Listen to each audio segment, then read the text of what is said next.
Quando eu terminei o doutorado, aí logo em seguida já é um pouco da geração, vamos fazer o pós-doutorado. Aí eu fui pro pós-doutorado, né? Pós-doc. Você é tão inteligente quando faz pós-doc. Sou, né?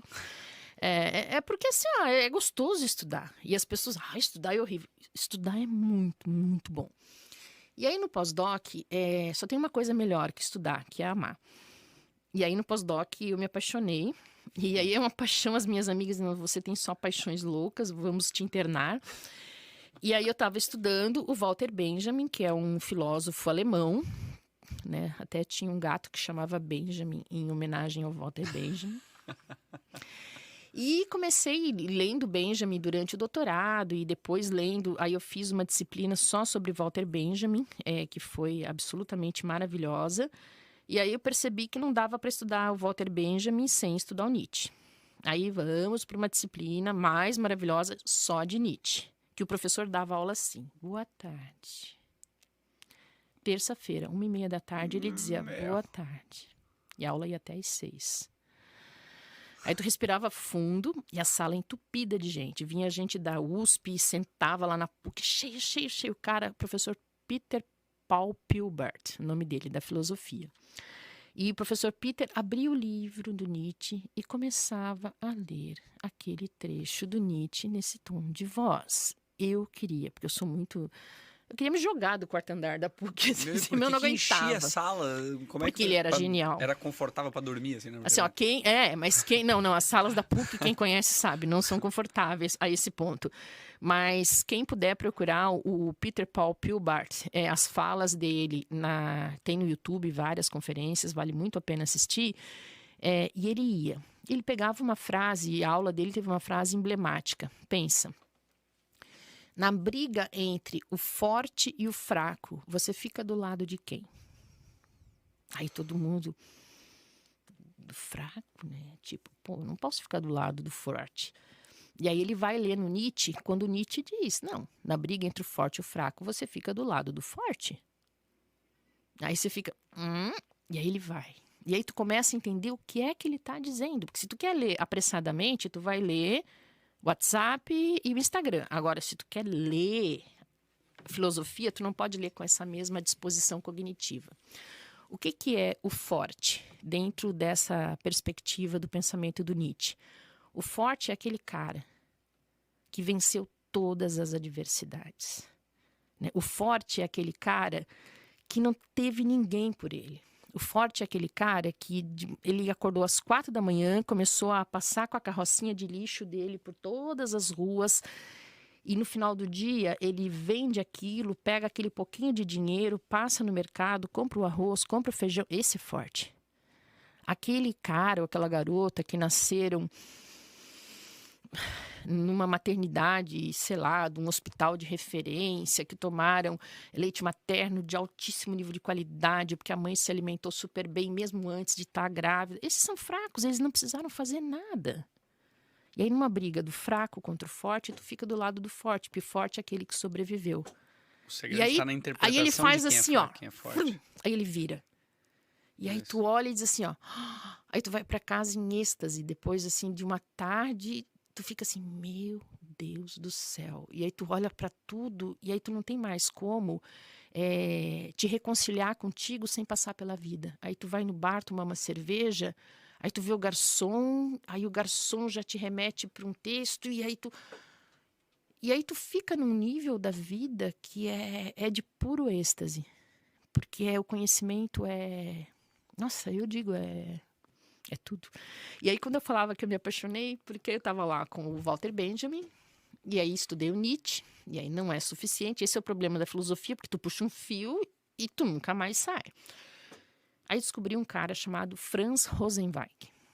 Meu grande amor atual, agora estou apaixonada pelo Franz Rosenzweig. E o Franz Rosenzweig é um cara que fundamentou muito do que o Walter Benjamin estudou. E aí comecei a cavocar, que é como a gente se apaixona. Onde é que vai? Que horas vai? Por acaso você passa na rua onde ele diz, que coincidência, 1000 dias sabendo que ele passa exatamente naquela hora da rua. E aí comecei a buscar as conferências e teve uma conferência na Universidade Gregoriana de Roma, um simpósio sobre Franz Rosenzweig. E eu assistindo. Franz Rosenzweig foi um cara que ele lutou na Primeira Guerra Mundial. Ele era um estudante de medicina e ele vai para o fronte, conhecendo talvez 2 ou 3 coisas de medicina, e ele vai para ficar cuidando dos soldados. Mas ele não aguenta. Ele pega no fuzil e vai para a trincheira e vai para a guerra. Já achei ele bem ousado.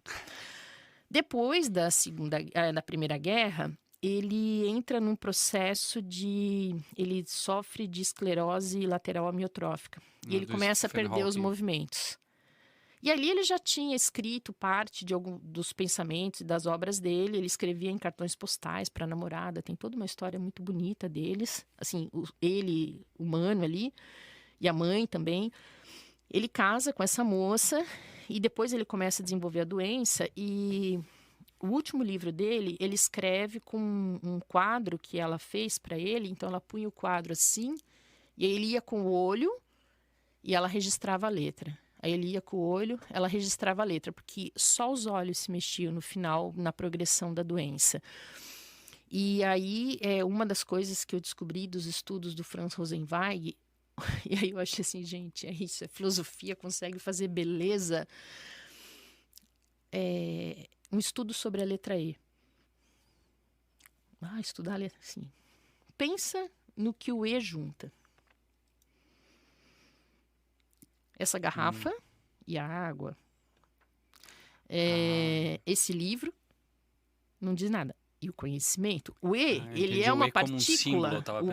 O E como uma partícula que junta tudo. Até o que ele separa, ele é capaz de juntar. E aí ele vai filosofar sobre o E e tu olha e diz assim, ó, quem sou eu na fila do pão, né? O mais desgraçado dos humilhados, assim, porque é tão genial tu conseguir fazer isso. E se tu consegue fazer isso do modo que o Franz Rosenzweig faz nas obras dele, com a letra E, por exemplo, tu faz com qualquer coisa na vida. É tão instigante. E aí, claro, né, como eu brinco, né, com os alunos isso, eu sou pisciana, a psicóloga pisciana. Aí já me apaixonei por outro também, né, pessoa assim, muito poliamor.